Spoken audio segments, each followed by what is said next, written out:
Today on Real Pilates, we're going to talk about blood pressure. So while you may know that the standard is 120 over 80, did you know that stage 1 high blood pressure is 130 over 80 and stage 2 is 140 over 90? So that's not a lot of leeway there within those ranges of numbers.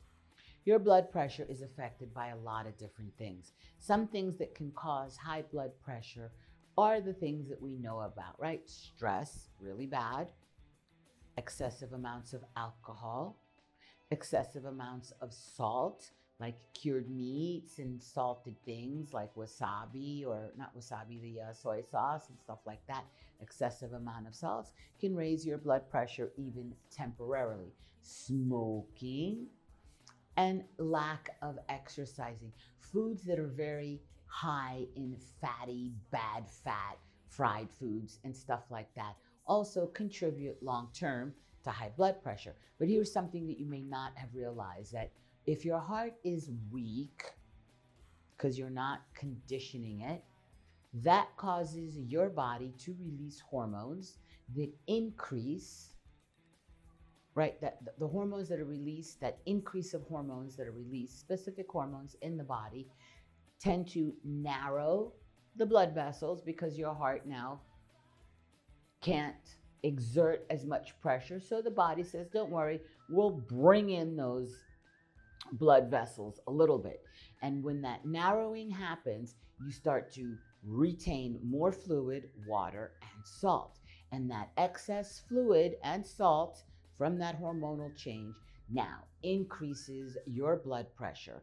And that increased blood pressure puts negative stress on the heart. So with as little as 15 minutes a day, you can start to reverse that.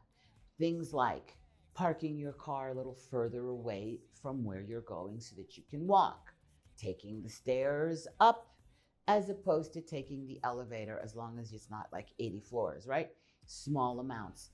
Trying to just get little bits of cardiovascular activity in can be especially beneficial.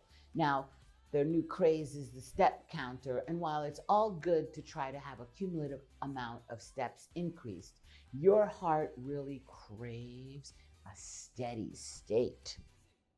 So you would think that tennis is an amazing cardiovascular exercise, but it really is not much in the way of heart conditioning and strengthening per se, because you stop, you start, you get the ball, you bend, you swoop.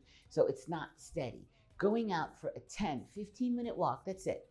Picking up a nice pace, swinging your arms, pushing off of your feet is more beneficial than a strenuous, short, quick stop, start, so that your heart doesn't have a time to gain muscular, contractual strength. This is Pilates Master Nikki. I hope you're taking care of your heart.